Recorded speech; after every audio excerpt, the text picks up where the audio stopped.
Bonjour à tous et bienvenue dans Legal Club Sandwich, votre rendez-vous pour découvrir du contenu juridique de qualité et à la cool dans un esprit léger. On s'appelle Legal Club Sandwich puisqu'on vous donne rendez-vous 2 fois par mois à midi pour découvrir de nouveaux sujets et apprendre des choses, tout simplement. Moi, je m'appelle Thibaut Caoudal, je suis un des cofondateurs de la société Leeway, qui est une legal tech à destination des directions juridiques qui leur permet d'avoir plus de contrôle et de visibilité sur les risques juridiques et financiers, notamment grâce à un meilleur suivi des contrats avec des rappels automatiques sur les échéances. Voilà pour ma petite présentation. Et pour mener à bien cette émission, vous le savez, maintenant, je suis accompagné de mes 2 chroniqueurs qui sont en forme et de bonne humeur, comme toujours. Audrey, Pierre, Toujours. comment ça va? Eh ben, Ça va écoute, c'est très très super. bien, bonjour à tous. On est un peu perturbé parce que c'est mercredi. D'habitude, c'est le jeudi qu'on se retrouve. Donc là, voilà. Mais à part ça, on devrait s'en sortir. Oui, Bon, ça va aller. génial. Est-ce que vous voulez vous présenter un petit peu pour les rares auditeurs qui ne vous connaissent pas? Oui, avec grand plaisir. Alors, je vais commencer comme à chaque fois, mais je suis toujours ravie de le faire. Après, je laisse la parole à Pierre. Alors, pour ma part, donc Audrey Deléris, je suis manager au sein du cabinet de recrutement et de chasse de tête Fait Légal. Ça fait presque 11 ans que j'y suis et je recrute avec toujours autant de plaisir des juristes, des fiscalistes, des directeurs juridiques et fiscaux, des compliance officers et tout un tas d'autres profils absolument formidables. Et pour ma part, je suis plutôt spécialisée dans la tech, dans les services et dans l'industrie avec une super équipe. Et c'est comme ça que j'ai été amenée à co-créer, cofonder avec Pierre ici présent le Fleet Network pour French Lawyers in Tech. Et pour tout vous dire, on est très, très, très content parce qu'on fête nos 2 ans vendredi. Et on va les réserver une petite surprise pour nos membres du coup, nos 272 membres. Voilà, 272. Ça y est, on a dépassé 270. exactement. À toi, Pierre. Eh bien, bonjour à tous. Donc, je suis Pierre Landy, avocat au barreau de Paris. Je suis cofondateur de l'Alliance d'avocats ENCO. Et en fait, on fonctionne comme des juristes externalisés. Donc, on est présent en Allemagne, Italie, Angleterre et France et Espagne. Et puis, parallèlement, moi, en ce qui me concerne, je suis executive mentor pour des directeurs juridiques, des juristes, des équipes juridiques, des avocats, des associés. Voilà, et je les aide à développer leur leadership, leurs soft skills, comme on dit, ou en français, leur savoir-être. Voilà, ça c'est pour moi. Merci Audrey, merci Pierre. Donc aujourd'hui, c'est l'émission numéro 22. On a la chance d'accueillir Rosemary Bloom-Marzio, qui est donc executive coach et qui a cofondé le cabinet de coaching Square Dot Partners. Rosemary, comment ça va aujourd'hui? Ça va bien, merci beaucoup. Je suis ravie d'être avec vous. Bah, nous aussi, on est super contents de t'accueillir. En plus, c'est un thème dont on n'a jamais parlé sur Legal Club Sandwich. Donc, voilà, on espère qu'on va apprendre plein de choses et j'ai aucun doute là-dessus. Peut-être pour commencer, est-ce que tu peux te présenter, dire quelques mots sur toi pour les auditeurs? Oui, avec plaisir. Donc, tu as déjà donné un tout petit peu d'informations, Thibaut. Donc, je suis effectivement executive coach depuis 13 ans maintenant. Et je viens de fonder ce cabinet, Square Dot Partners. L'accent que vous entendez sans doute vient de l'Afrique du Sud. C'est là où je suis née, c'est là où j'ai grandi et là où j'ai fait mes premières études, qui étaient des études de droit. Donc, j'étais avocate et juriste pendant presque 20 ans avant de me reformer en tant que coach, avocate à New York et puis à Londres. Et puis, côté entreprise juriste, 10 ans chez Disney, c'est là où j'ai rencontré Pierre. Et à la fin, j'étais directrice juridique pour l'Europe. Et lié à ce parcours, je coach donc pas mal d'avocats et de juristes. Je coach aussi des dirigeants et leurs équipes. Et c'est autour des sujets comme réussir une prise de poste senior, des nouvelles responsabilités, la gestion du changement, les soft skills, le leadership, la cohésion d'équipe, comme a dit Pierre. Et ce que je trouve est que dans tout cela, il y a toujours le sujet de la gestion de conflits qui arrive. Donc, notre sujet d'aujourd'hui. Ouais, justement, on va parler de gestion du conflit. Moi, on dit souvent qu'une de mes forces, c'est l'harmonie. On dit que j'ai tendance à éviter les conflits. Est-ce que tu peux nous parler de ça un petit peu, s'il te plaît, Rosemary? Oui, je peux, Thibaut, et tu n'es pas seul. En fait, face à des conflits, les gens vont soit les éviter, soit y aller en confrontation, y aller fort, ou se figer. Et tout cela s'explique par le fonctionnement de notre cerveau. En fait, le cerveau perçoit les situations conflictuelles, les situations tendues, difficiles, de désaccord, comme un danger. Et face à un danger, la partie la plus ancienne de notre cerveau, ça s'appelle le cerveau reptilien, va prendre le contrôle sans qu'on réfléchisse. On n'a même pas le choix, ça se fait automatiquement. Et qu'est-ce qui fait ce cerveau reptilien? Il met en place son réflexe de survie parce que sa seule préoccupation est la survie. Et donc, ce réflexe de survie, c'est se figer, se battre ou fuir. On dit en anglais fight, flight or freeze. Vous avez sans doute entendu parler de cela.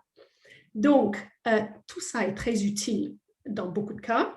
Si je reviens à mes racines sud-africaines, quand le lion allait nous manger, très utile, mais pas si utile dans des situations de gestion de conflit, parce que là, on a besoin d'une autre partie de notre cerveau, une partie plus récente qui s'appelle le néocortex. Et c'est le néocortex qui nous permet de prendre du recul, de réfléchir, d'intégrer des perspectives multiples, de prendre des décisions logiques.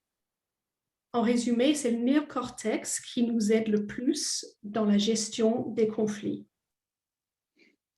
Et comment on aide du coup notre cerveau à mettre de côté ce réflexe de survie, justement? Voilà, c'est une grande question, c'est une question complexe et compliquée. Mais pour faire simple, ça passe par un changement d'esprit, d'attitude mentale, de ce qu'on appelle en anglais mindset. En cours, si on arrive à ne plus voir la situation conflictuelle ou tendue comme un danger, mais plutôt comme une opportunité avec des avantages liés à cela, le cerveau reptilien peut se reposer un peu et on peut amener le néocortex. Et sur ce sujet, j'aimerais vous parler d'un livre que j'aime beaucoup. C'est un livre qui s'appelle Hostage at the Table, otage à la table, c'est la traduction directe, de George Kohlrieser. Et on va mettre le nom dans le chat parce que c'est un livre que je recommande fortement. Ça existe malheureusement qu'en anglais maintenant, mais pour ceux qui aiment lire en anglais, lisez-le. Donc, Kohlrieser était psychologue et expert en négociation avec des preneurs d'otages aux États-Unis. Et ensuite, il est devenu prof de management et de leadership à l'école de commerce IMD à Lausanne. Et là, il a écrit ce livre pour appliquer à des situations de management tout ce qu'il a appris dans des situations de prise d'otage.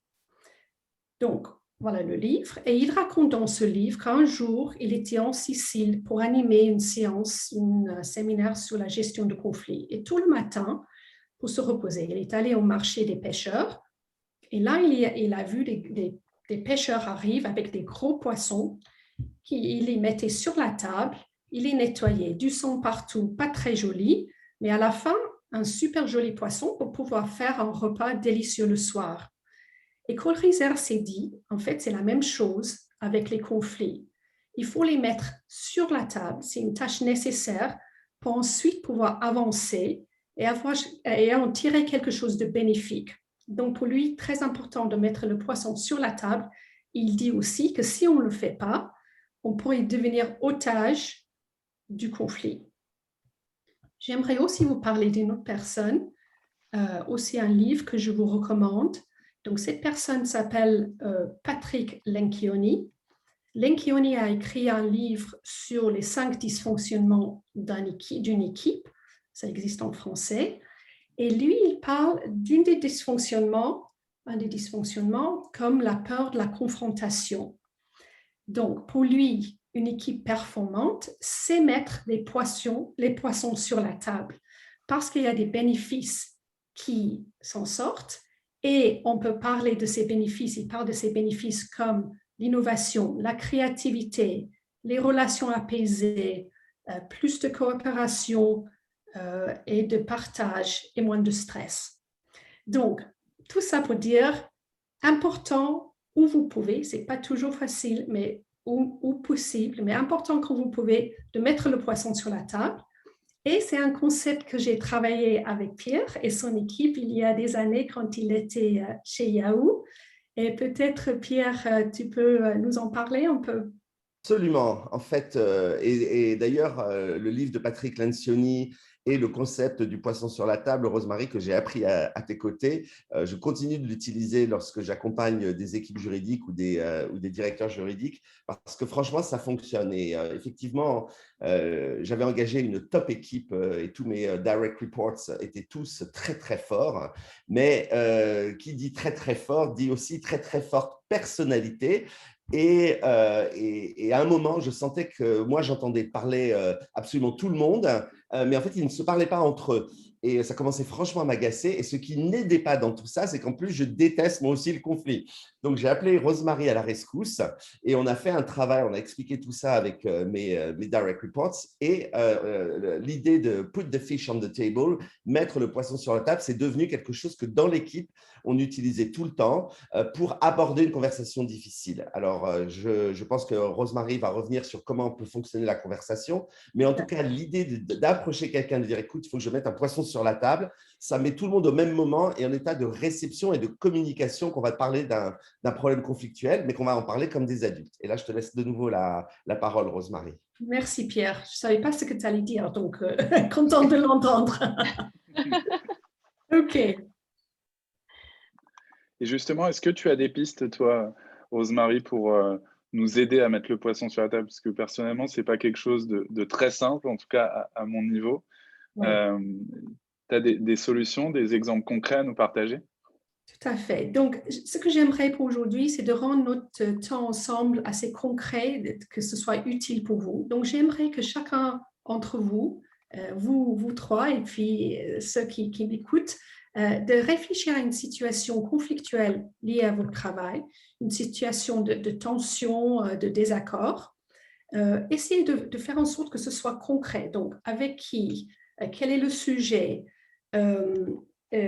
Pourquoi est-ce que ce sujet est arrivé? Donc, réfléchissez à cette situation, gardez-la en tête et encore mieux, notez-la. Et moi aussi, je vais prendre une situation pour illustrer mes propos. Donc, je vais vous parler d'un cas que j'ai eu en coaching. On va l'appeler Benoît. Donc, Benoît venait d'être nommé directeur juridique et membre du CODIR d'une entreprise. Et son entreprise lui a proposé un coaching pour accompagner cette prise de poste avec des forts enjeux. Il venait d'avoir une fusion, donc il y avait une intégration d'équipe, plein de changements, et c'était sa première fois au CODIR. Donc, coaching avec Benoît. Et un jour, il arrive à mon bureau très énervé. Il venait de sortir d'une réunion CODIR où là, il a proposé une idée qu'il trouvait qui était une très bonne idée, mais le directeur marketing, Michel, a rejeté son idée, même sans essayer de comprendre l'idée. Et du coup, Benoît a réessayé d'expliquer son idée. Michel, très énervé, lui coupe la parole et Benoît s'est mis en retrait. Donc, voilà ma situation. On a maintenant nos situations tous et je vais vous en parler en deux parties. Donc, il y a une première partie qui est un rendez-vous à avoir avec vous-même et je vais m'expliquer. Il y a une deuxième partie qui est un rendez-vous à avoir avec l'autre impliqué dans la situation conflictuelle. OK, la première partie. Donc ça, c'est la partie rendez-vous avec vous-même. C'est la partie préparation. Et pour moi, cette partie préparation est presque la partie la plus importante de tout parce que ça vous permet de prendre du recul, de réfléchir à ce qui se passe pour vous, à ce qui est important pour vous, comment vous voulez aborder la discussion après. Donc, tout ça, très important. Et avec Benoît, j'ai travaillé autour de 4 questions de préparation. Ça peut être d'autres questions, mais je vais partager ces questions avec vous. Et déjà, si vous vous posez ces 4 questions, ça va vous aider à avancer sur votre situation. Donc, quand j'aborde chaque question, on va le mettre dans le chat. Si vous n'avez pas le temps de le lire ou si vous avez vraiment envie de m'écouter sans écrire, il y aura un document, et ça c'est très bien, il y a un document à la fin que vous pouvez télécharger avec les questions et avec les noms des livres que j'ai cités.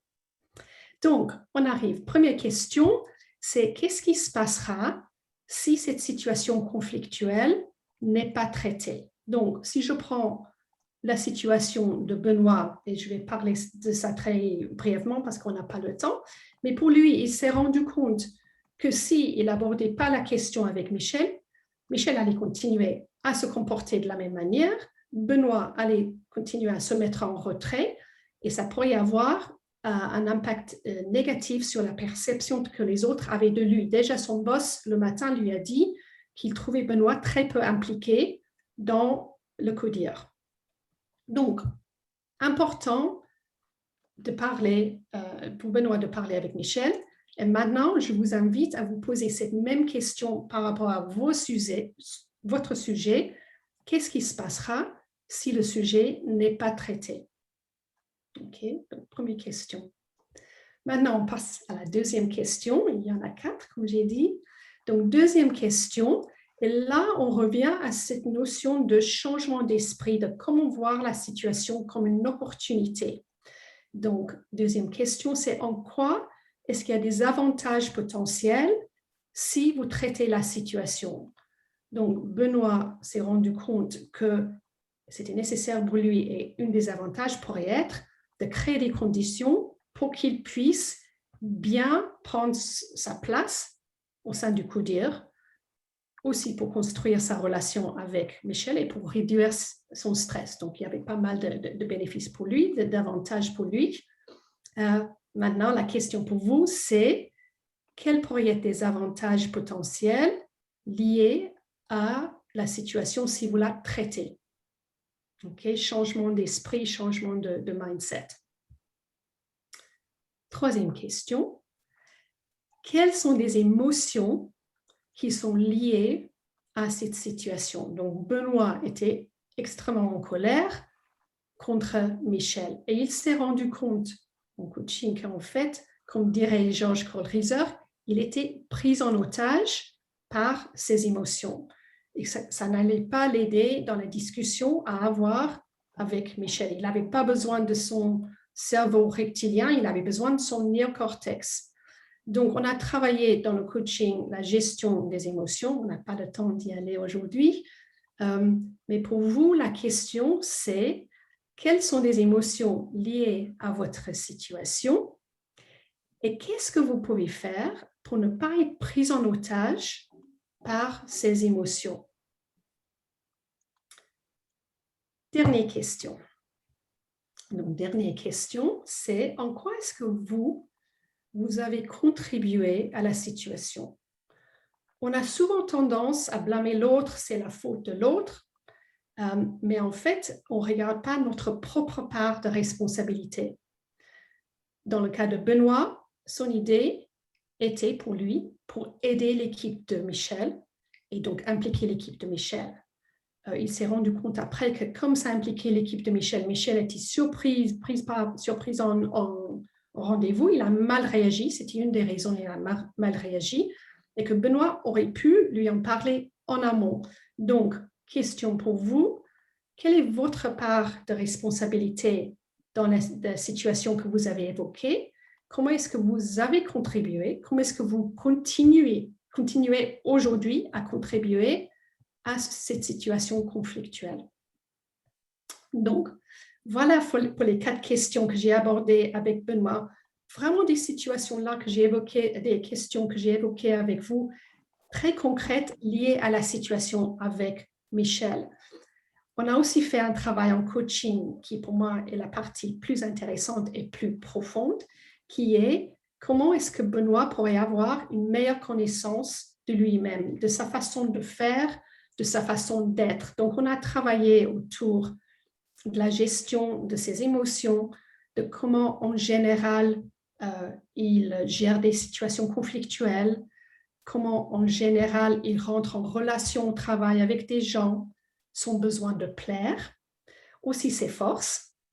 Je sais, pour Pierre, travailler sur ses forces, appuyer sur ses forces est très important et je suis d'accord, c'est très important. Donc, avec tout cela, on a regardé les aspects qui aidaient Benoît et comment il pourrait en faire plus et appuyer là-dessus. Et pour les aspects qui le limitaient, quelle stratégie mettre en place pour les gérer, pour faire différemment. Donc, voilà. Donc, ça, c'est la fin de la partie 1 qui est rendez-vous avec vous-même. Thibaut? Merci Rosemary. C'est hyper bien d'avoir cette vision. Ça permet de mettre les choses en perspective. Et moi, je ne connaissais pas du tout cette méthodologie. Donc merci Alors pour ça. J'espère que… Bah oui, non, j'allais te couper. Je disais, mais OK, mais ça, c'est le rendez-vous avec nous-mêmes. Mais bon, il y a toujours l'autre en face, Rosemary. Donc, comment on le gère? Donc, OK, partie 2, rendez-vous avec l'autre.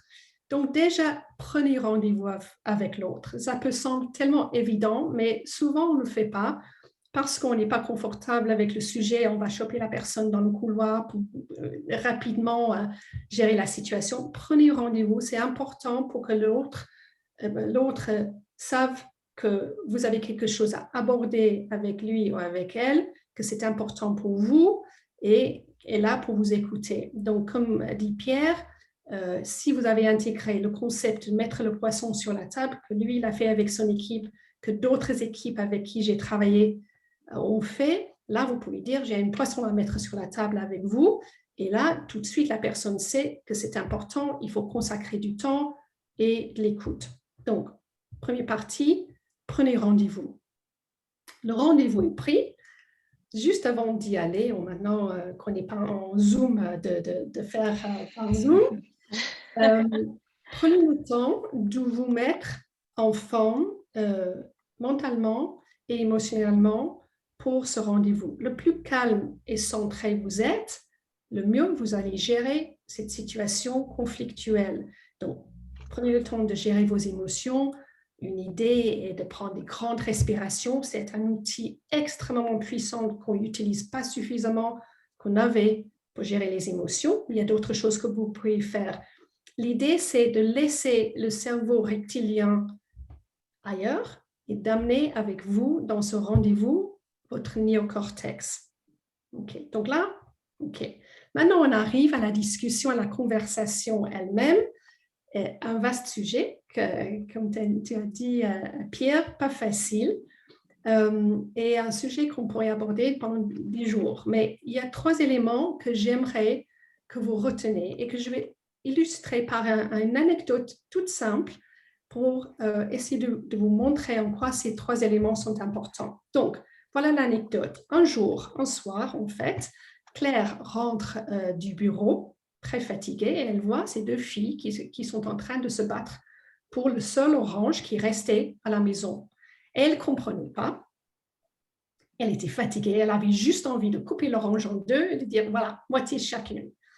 Mais elle s'est dit, c'est tellement évident, pourquoi elles n'ont pas fait elles-mêmes. Donc, comme elle a suivi une formation sur la gestion de conflits, pas avec moi, elle a pris le temps de discuter avec les 2 et d'essayer de comprendre qu'est-ce qui se passait, qu'est-ce qui était si important pour les 2 filles d'avoir l'orange entière. Et donc, elle a compris d'une de ses filles qu'elle voulait faire un jus d'orange. Elle ne se sentait pas bien, elle voulait vitamine C, tout ça. Et l'autre voulait le zeste de l'orange pour en faire un gâteau dans une recette. Et donc, du coup, facile, on enlève le zeste et ensuite, on fait le jus d'orange. Pas de question. Donc, pourquoi est-ce que je vous raconte cette anecdote? C'est parce que pour moi, ça illustre 3 éléments très importants à garder pour cette partie conversation avec l'autre. Premier élément, prenez le temps d'écouter l'autre, de vraiment comprendre ce qui se passe pour l'autre. On voit tous le monde par nos propres filtres, nos filtres basés sur notre éducation, nos expériences passées, nos valeurs, plein de choses. C'est très difficile pour nous vraiment de savoir ce qui se passe pour l'autre. Donc, prenez le temps de poser des questions avec curiosité, pas pour pouvoir ensuite formuler votre propre réponse et rentrer dans un jeu de ping-pong et oui, mais tout ça. On adore ça, les avocats et les juristes, je sais, mais ce n'est pas le moment. Là, c'est vraiment essayer de comprendre qu'est-ce qui est important pour l'autre, qu'est-ce qui se passe pour lui ou elle à l'intérieur, mais aussi dans son contexte extérieur. On ne voit qu'une partie de la vie des autres et il y a souvent des enjeux beaucoup plus larges. Ça, c'est le premier élément. Deuxième élément, c'est exprimer ce qui est important pour vous et éventuellement une demande ou des demandes. Comment vous voyez les choses? Qu'est-ce qui est important pour vous? Quel est votre ressenti, vos besoins, votre demande, tout ça? Pas facile, mais de la même façon que vous ne pouvez pas comprendre ce qui se passe pour l'autre, l'autre ne pourrait pas comprendre ce qui se passe pour vous si vous n'exprimez pas tout cela. Donc, deuxième élément, expliquez ce qui est important pour vous. Et troisième et dernier élément, c'est essayer de rentrer en collaboration avec l'autre. Donc, si je prends le cas de Benoît, il s'est rendu compte qu'il réfléchissait à Michel comme l'ennemi et qu'il fallait qu'il pense à lui comme un allié, comme un partenaire. C'était presque physiquement de se mettre à côté de lui plutôt qu'en face. On peut imaginer ça. En tant que juriste, en tant qu'avocat, en tant que gens en général, on aime avoir raison. Mais ça, ce n'est pas le moment d'avoir raison et de rentrer dans « j'ai raison, toi tu as tort ». Très bien pour certaines situations, mais pas pour des situations relationnelles, où là, on a besoin de trouver quelque chose qui est gagnant, gagnante. On a besoin de continuer à travailler avec la personne et on espère dans une atmosphère un peu paisible. Et si vraiment vous n'arrivez pas à trouver quelque chose qui vous convient à tous les deux, vous pouvez déjà se mettre d'accord pour ne pas être d'accord. Et déjà, c'est un pas dans la bonne direction.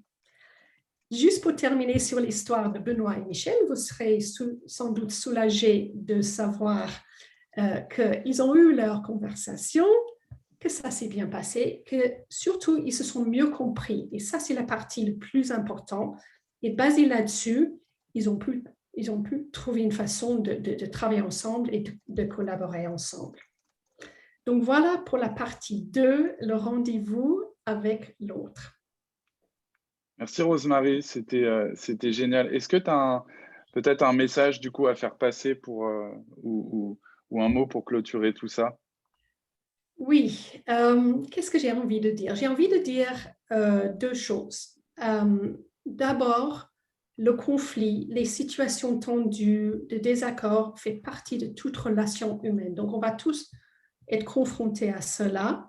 Là où vous pouvez essayer de faire ce changement d'esprit, de réfléchir à cela comme une opportunité avec des avantages liés à cela et de mettre le poisson sur la table. La deuxième chose que j'ai envie de dire, c'est peu importe le résultat, si vous mettez le poisson sur la table, c'est déjà un exercice très bénéfique pour vous-même et pour votre propre développement personnel. Pourquoi? Qu'est-ce qui fait que je dis ça? C'est parce que quand vous mettez le poisson sur la table, vous serez amené à travailler et à renforcer votre capacité à prendre du recul, à gérer vos émotions, à écouter. Vous serez obligé de vous exprimer, vos demandes, vos besoins, etc. Tout cela est déjà très bénéfique comme exercice. Et pour terminer, je vais vous lire une citation. Et cette citation vient d'un livre, encore un livre que je recommande fortement et qui sera dans le chat. Et c'est un livre de Viktor Frankl. En anglais, c'est Man's Search for Meaning. Donc, je pense que le titre en français, c'est Donner du sens, à la recherche du sens. Ou à la recherche du sens. À la recherche du sens, voilà. Et donc, Frankl, qui était psychologue, qui était dans les camps à Auschwitz, et qui, en sortant, a écrit ce livre, qui est vraiment très puissant. Et dans ce livre, il a une citation que je trouve est très pertinente à ces situations qu'on a abordées ensemble aujourd'hui. Et je vais vous le lire. Il dit « Entre le stimulus, autrement dit, ce qui a donné lieu à la situation conflictuelle, entre le stimulus et notre réponse, il y a un espace. Dans cet espace réside notre pouvoir de choisir notre réponse. Et dans la réponse qu'on choisit réside notre croissance et notre liberté. Voilà la citation.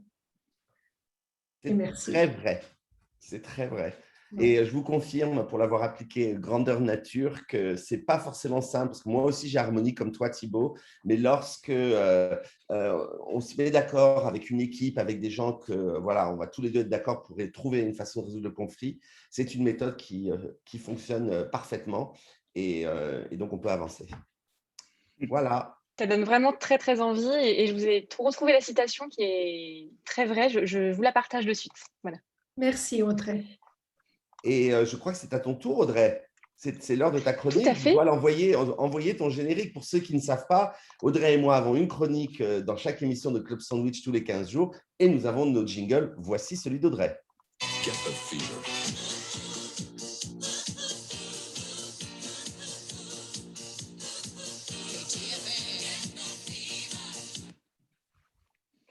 Merci Pierre pour toujours ce magnifique jingle. Donc j'ai bu avec les paroles en fait de Rosemary du coup sur la gestion du conflit. Donc j'espère bien intégrer ça très vite si je suis confrontée à ça. Moi aujourd'hui je vais vous parler de situations qui pourraient être conflictuelles. C'est la gestion en entretien des questions interdites, celles qu'on n'a pas le droit de poser.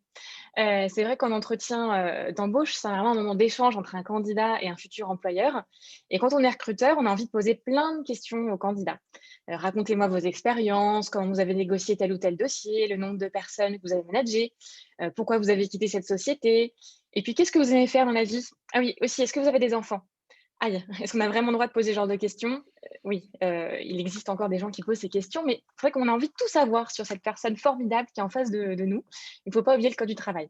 Ce qu'il dit est clair, c'est les informations demandées en entretien doivent présenter un lien direct et nécessaire avec l'emploi proposé ou avec l'évaluation des aptitudes professionnelles. L'idée d'un entretien, c'est bien de vérifier s'il y a une bonne adéquation entre le poste et les compétences requises. Les compétences, c'est quoi? C'est les compétences techniques, le savoir-faire, les fameuses hard skills, et les compétences de savoir-être, les fameuses soft skills dont on parle tout le temps, notamment dans cette émission. En fait, il y a plein de questions qu'on n'a pas le droit de poser, qu'on ne peut pas poser en entretien. Je vous donne des exemples. Imaginons, vous êtes en face à un candidat, vous lui dites, vous appelez Brian, vous venez des États-Unis? Et non, on ne peut pas poser cette question-là. En revanche, si le poste nécessite un excellent niveau d'anglais, vous avez le droit de tester la personne. Et lui peut toujours vous répondre que oui, il est américain et qu'il parle forcément très, très bien anglais. Autre question, vous avez quel âge? Alors cette question-là, bon nombre de mes clients me la posent à propos des candidats que je leur présente et je leur réponds toujours la même chose. Je n'en sais rien et je ne peux pas poser la question. En revanche, je peux vous dire que cette personne-là, elle a 8, 15 ou 20 ans d'expérience. Autre question, avez-vous des enfants? Pensez-vous en avoir prochainement? Alors là, un opérationnel chez un client a posé cette question-là récemment à une candidate. Et elle a même rajouté, parce que vous savez, ce n'est pas vraiment compatible d'avoir des enfants avec la charge de travail dans la société. Je vous laisse imaginer ma réaction, celle de la candidate qui a préféré retirer sa candidature, malgré toutes les excuses en fait, de la direction même de la société. Alors, dans ce cas-là, là, je m'adresse évidemment aux recruteurs. Si la disponibilité de la personne est vraiment un enjeu pour le poste, je vous encourage à préciser que la charge de travail est importante, qu'il y a beaucoup de déplacements à l'international, des réunions à organiser, et c'est au candidat de vous dire si ça lui convient ou non. Le reste, en fait, nous importe peu, ça relève vraiment de la vie privée. Alors, je ne vais pas vous faire toute la liste des questions, mais pour faire vraiment un rappel, il est interdit de poser des questions qui relèvent des opinions politiques. Donc, ne posez pas en entretien « Que pensez-vous de la loi de sécurisation ?» ou de la légalisation du cannabis. En fait, ce n'est pas du tout approprié. Ne posez pas de questions sur les activités syndicales, sur les convictions religieuses, l'orientation sexuelle, les origines ethniques ou sociales, ou encore l'état de santé. Donc, c'est toujours bon de le rappeler, même si ça paraît vraiment évident aujourd'hui. Et côté candidat, qu'est-ce que vous devez faire si on vous pose des questions? Parce que ça a beau être interdit, ça arrive quand même, hein, je le vois au quotidien. Qu'est-ce qu'on fait? Alors, soit on contourne la question, il faut être un peu malin, astucieux, il y en a qui arrivent, pour le coup. Soit vous dites tout simplement, je n'ai pas répondu à cette question, parce que ça n'a pas de lien direct avec ce que je vais faire. Soit vous avez le choix d'y répondre. Et là, même si vous y répondez, et même si c'est marqué sur votre CV, par exemple, que vous avez 7 enfants, que vous avez 55 ans, que vous avez 3 conjoints, que vous êtes vegan, que vous faites du poney, enfin, que sais-je encore, en fait, un employeur ne peut pas écarter votre candidature à cause de ces raisons, si ça n'a pas de rapport direct avec les compétences du poste. Tous ces éléments-là, en fait, sont donc hors compétences et ne pourront pas être retenus contre vous, contrairement à ce qu'on entend dans une toute bonne série américaine. Voilà, ça s'appelle la discrimination et ça peut être puni de 3 ans d'emprisonnement et de 45 000 € d'amende. C'est toujours bon de le savoir. In fine, ce sera toujours l'employeur qui choisira le candidat retenu. Et mon rôle en tant que chasseuse de tête est de toujours rappeler à mes clients qui n'ont pas posé ce genre de questions, qui n'ont pas droit d'écarter en fait voilà, tous les candidats pour ces raisons discriminatoires. Et en plus, c'est quand même vraiment dommage d'écarter toute une partie du marché pour ces raisons, qui sont d'autant plus illégales.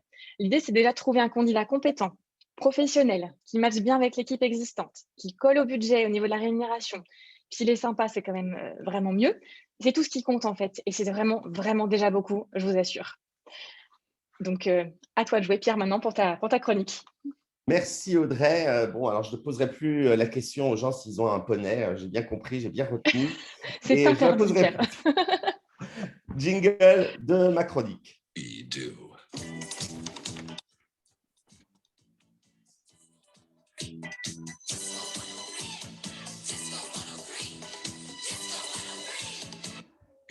Vous avez vu, on est obsédé par le disco dans cette équipe et on le retrouve.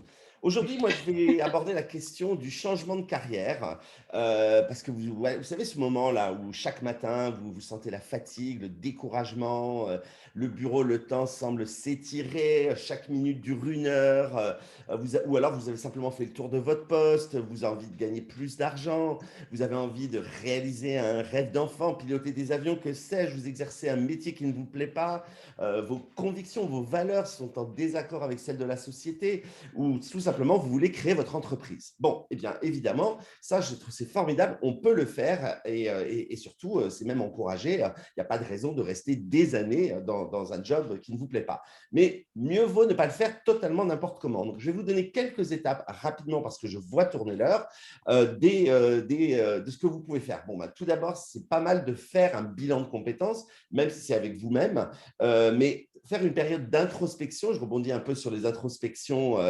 dont parlait Rosemary tout à l'heure. Eh bien, c'est important. Donc, faites-vous, prenez le temps. Quelles sont vos forces? Quelles sont vos compétences? Où est-ce que vous avez eu des échecs professionnels? Quels sont vos points forts? Quelles sont les choses que vous devriez améliorer? Vos talents, vos qualités, vos passions. Et puis, impliquez toutes les personnes autour de vous en qui vous avez confiance. On en a déjà parlé. Donc, peut-être un employeur, un collègue de travail, votre meilleur ami, la famille. Et chercher un petit peu tout ça, et puis aussi les valeurs qui vous caractérisent. Donc, ça va vous donner déjà une première idée. Et puis après, vous faites une liste toute simple de toutes les pistes à explorer. Est-ce que c'est donc un nouveau métier? Est-ce que c'est peut-être un changement de secteur d'activité? C'est-à-dire garder le même métier, mais passer dans un autre secteur? Ou voilà. En tout cas, tout faire pour éviter de partir en claquant la porte et se retrouver au chômage, ça serait un petit peu dommage parce que vos rêves ne sont absolument pas réalistes par rapport à ce que vous pouvez offrir sur le marché. Après, numéro 3, donc après faire le bilan et étudier les listes des pistes à explorer, vous étudiez les secteurs qui recrutent. Alors ça, vous pouvez regarder soit dans votre région, dans la zone géographique où vous vivez, ou vous pouvez aller bien plus loin et regarder un petit peu les annonces que vous voyez, les profils qui sont recherchés. Est-ce que ça correspond à vos aspirations professionnelles? Alors, Internet est un super allié. Vous pouvez aussi aller sur le site de Pôle emploi. Vous pouvez vous renseigner auprès de conseils régionaux, auprès des chambres du commerce et de l'industrie. Tout ça, un petit peu regarder les métiers disponibles et selon vos qualifications et vos aspirations pour là encore tester votre rêve, votre changement par rapport à la réalité. On appellerait ça dans le business faire une étude de marché. Eh ben, c'est un petit peu ça. Et donc, dès que vous avez acquis cette vérification quant au métier qui vous attire le plus, on passe à l'étape suivante, vraiment, encore une fois, la confrontation avec la réalité. Est-ce que vous avez vraiment les compétences nécessaires? Est-ce qu'au contraire, vous ne devez pas enrichir votre formation avant de changer? Parlez à des professionnels de la branche qui vous intéressent. Demandez-leur à quoi ressemble leur journée habituellement, quelles sont leurs responsabilités, qu'est-ce qu'ils aiment dans leur travail. Y a-t-il quelque chose qu'il aurait aimé savoir avant de partir dans cette voie? Est-il heureux d'avoir choisi cette carrière? Donc, tout ça, c'est confronter la réalité. Et puis, ben là, du coup, avant-dernière étape, eh bien, vous vous formez parce que probablement, potentiellement, il y aura un petit peu de formation à faire. Alors, parfois, ça sera juste une petite formation, parfois, ça sera plus important. Et cette étape, elle est souvent angoissante parce qu'on ne va pas se mentir, après avoir passé des années à travailler, retourner étudier, je suis sûr que Rosemary s'en souvient, retourner étudier pour préparer une nouvelle voie. Et Rosemary est un exemple parfait de ce dont je suis en train de parler parce que 20 ans directrice juridique et maintenant coach, ben voilà, donc faites bien un calendrier pour ce changement. Hein. Et il faut penser aux besoins de formation, au financement, au réseautage. Voilà, tout ça, ça doit intervenir pour vous lancer dans cette nouvelle carrière. Moi, donc, il y a l'exemple de Rosemary que je connais bien. J'ai un ami qui était chimiste, qui travaillait dans un laboratoire dont on parle beaucoup en ce moment et qui a beaucoup de soucis. Il est devenu ostéopathe. Donc, il a fait une formation de 5 ans à la Osteopathy School of London. Et c'est un ostéopathe très, très reconnu aujourd'hui. J'ai aussi une amie qui était juriste, directrice juridique même, et qui est devenue prof de danse parce qu'elle avait dansé toute sa vie. Et en fait, ce qu'elle voulait vraiment faire, c'était continuer de danser.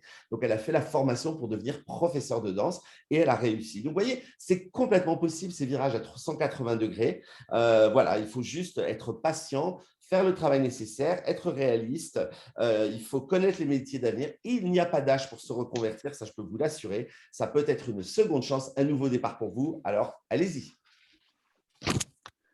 Merci Pierre, merci Audrey. Super chronique comme d'habitude. On a pas mal de questions pour toi, Rosemary. Peut-être que je commence avec une question de Stéphanie. Stéphanie, elle nous demande quelle est l'approche lorsque les gens fuient au moment d'aborder les conflits et donc ne permettent pas de les résoudre. Est-ce que toi, tu as une idée pour ça, Rosemary, pour aider Stéphanie? C'est une très bonne question parce qu'en fait, quand on parle de la résolution de conflits, de la gestion de conflits, vous ne pouvez pas tout contrôler. Donc, ce que vous pouvez faire, ça dépend pas que de vous. Il y a deux parties ou plusieurs parties impliquées. Et donc, si l'autre n'est pas capable ou n'a pas envie de vous écouter, de rentrer en relation, c'est très difficile de gérer cela. Ce qui est important pour moi, c'est que vous vous assurez que vous avez bien fait d'exprimer ce qui est important pour vous, votre demande, le sujet, que l'autre est clair que c'était un sujet important pour vous. Et si l'autre ne veut pas jouer le jeu, il n'y a pas grand-chose que vous pouvez faire. Après, et ça répond d'ailleurs à une autre question que Stéphanie voulait te poser, donc c'est bien de le souligner. Oui. Non, j'aimerais bien pouvoir dire qu'il y a une solution pour tout, qu'on peut résoudre toutes les situations conflictuelles, mais en fait, malheureusement, ce n'est pas le cas. Il y a une partie qui dépend de vous et important de s'assurer que vous avez fait votre partie, mais si l'autre ne veut pas rentrer dans la relation, il peut avoir aussi un lien hiérarchique qui se joue, il y a un contexte et culture d'entreprise qui se joue aussi. Donc, il y a une expression en anglais que j'adore pour décrire ce que tu viens de dire, c'est « It takes two to tango ». Pour danser le tango, il faut être deux. Et je trouve que ça illustre parfaitement ce que tu viens de dire, Rosemary. Je vois qu'on a une autre question de Pierre. Ah, pardon. J'ai juste quelque chose du coup. Petit conseil que je vous donne pour la gestion des conflits, si la personne, si Rosemary, tu es d'accord, si vous voyez que l'autre personne n'est pas du tout réceptive, peut-être que vous pouvez lui envoyer le lien du replay vers cette émission. Et comme ça, la personne pourra écouter et regarder tous les conseils de Rosemary. Et à ce moment-là, du coup, vous pourrez peut-être avoir une discussion beaucoup plus apaisée. Je pense que c'est une bonne idée. On enverra le replay dans quelques jours. Très bonne idée. Le replay ou les podcasts dont on va vous remettre le lien tout à l'heure. On va vous remettre tout ça après. Donc, tu avais une question de Pierre qui dit, Rosemary, qui te dit la création de cette ambiance relationnelle différente est plus aisée à faire lors d'une réunion physique. Alors, comment faire? Est-ce que tu changerais quelque chose à ce que tu proposes lors d'une réunion à distance où les outils nous mettent littéralement face à face et non pas côte à côte et où le langage corporel est un peu limité, sauf quand dans le Legal Club Sandwich et qu'on a les mains qui bougent tout le temps comme nous quatre. Mais comment est-ce que tu recommandes dans ce cas-là? Est-ce que tu ajoutes quelque chose? Oui, effectivement. En fait, je dirais que le Zoom ou l'écran se joue dans deux sens. D'abord, ça met une barrière quelque part on a besoin de plus faire des efforts pour créer la relation. Donc là, cette partie-là va être la partie annonce de la réunion, dire à l'autre que c'est vraiment important pour vous, ce temps, cette écoute, que c'est un sujet important. Donc, de créer tout ça et peut-être au début de la réunion, de dire est-ce qu'on peut se mettre d'accord pour couper nos téléphones, pour couper les alertes, pour qu'on ait un moment très consacré ensemble pour gérer cette situation. Ce n'est pas facile pour vous, ce n'est pas facile pour moi. Donc, prenons le temps de créer cette atmosphère. En même temps, l'écran aussi aide certaines personnes à avoir ce type de discussion parce qu'on n'est pas dans la même pièce, on n'est pas face à face et parfois les gens trouvent que c'est plus facile d'avoir ce genre de discussion. C'est assez intéressant. Et on a une autre question de Yolène qui demande dans le cas où le conflit concerne plusieurs personnes, parce que oui, il n'y a pas que 2 personnes parfois impliquées, est-ce qu'il est mieux ou non de mettre le poisson sur la table avec toutes les personnes impliquées ou est-ce que tu recommandes de mettre le poisson autour de plusieurs tables? Ça va vraiment dépendre de la situation. Je n'ai pas une réponse unique pour cela. Il faut que je comprenne mieux la situation. Parfois, ça peut être intéressant dans un groupe de dire j'aimerais mettre un poisson sur la table avec le groupe parce qu'on a un problème de groupe. Donc, comment est-ce qu'on peut aborder ce problème, cette situation ensemble pour avancer ensemble parce que ça ne concerne pas que moi, mais le groupe en général. Si c'est plus personnel, 2 à 2, mais plus interpersonnel, je dirais, peut-être là, il faut mieux aller avec chaque personne et mettre le poisson sur la table dans une autre pièce. Je me souviens, Pierre, du travail qu'on a fait. Exactement. Nous, justement, c'était ce cas-là, c'est ce que j'allais dire. C'était vraiment, là, ça avait atteint, c'était tout le monde. Donc, c'était presque de la thérapie de groupe, mais c'était nécessaire de mettre le poisson sur la table collectivement et pour après trouver une solution collective. Et ça, tout s'est arrangé. Oui, oui. Et alors, tu parlais de quelque chose de très important dont on avait déjà parlé avec notre deuxième invité, du coup, Linda Le Sauvage, de la respiration qui sert à multiples niveaux.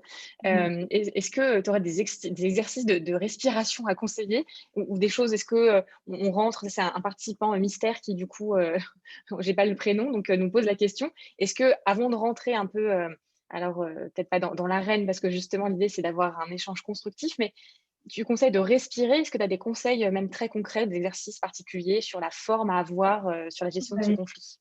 Il y a plusieurs.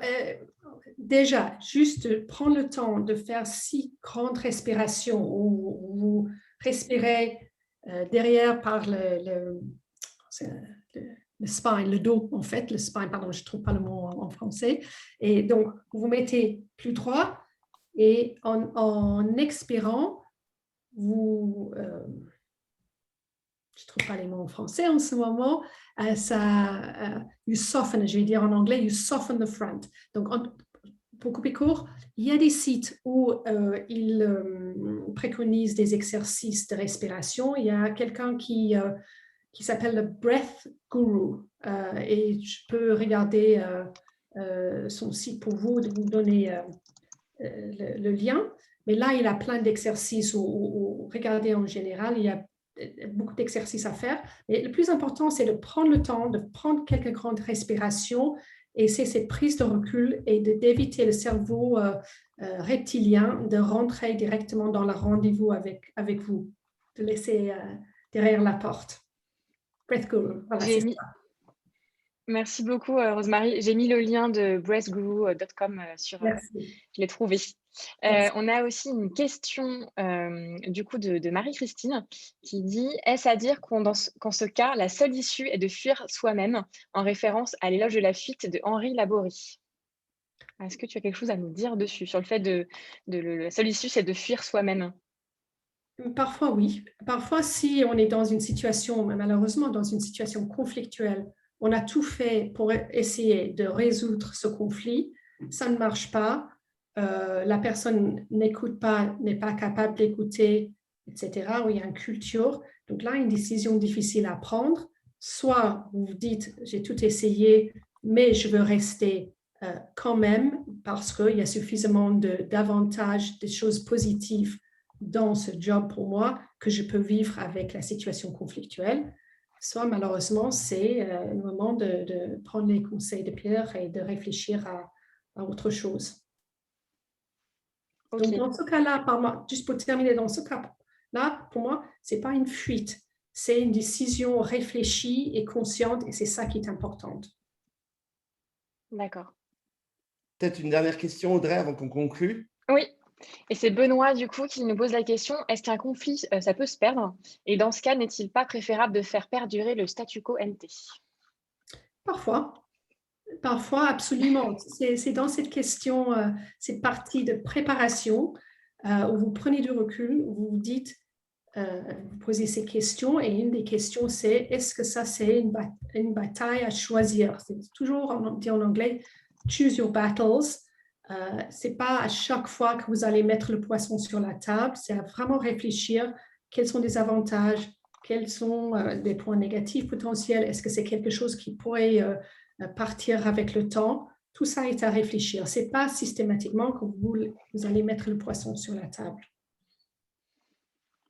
Merci Rosemary pour tout ça. On a appris plein de choses aujourd'hui et tu nous as bien emmenés avec toi. C'était passionnant. Ça t'a plu de ton côté?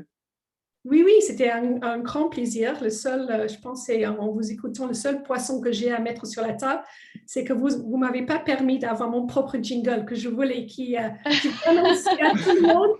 J'ai demandé d'avoir Pata Pata de Myriam Makeba qui met une énergie super chaque fois. Mais voilà. Bien, écoute, Rosemary, tu reviendras peut-être dans une autre saison. On te promet qu'on mettra ton jingle. OK. Deal. C'est noté, sans faute. Et donc, on se retrouve dans 2 semaines, ce qui nous amène au 27 mai avec Besma Boumaza, donc, qui est directrice juridique groupe et secrétaire également du board chez Accor Hotel. Et elle va revenir sur la crise qu'elle a traversée avec son équipe juridique depuis plus d'1 an maintenant. Donc, un vrai retour d'expérience avec plein de choses intéressantes à apprendre. Voilà, c'est donc dans 2 semaines. On vous envoie le lien de l'événement directement dans le chat. N'hésitez pas à aller vous inscrire. Merci Audrey, c'est parfait. Partagez ça aussi. Et puis, on se retrouve bientôt alors. Super. Et on vous remet peut-être le lien du podcast. Pardon. J'ai déjà remis. Tout à fait. Il est aussi en dessous. Je voulais remettre. Formidable. Je gagnais du temps, le temps de remettre le jingle de l'émission que voici. À dans 15 jours. À bientôt.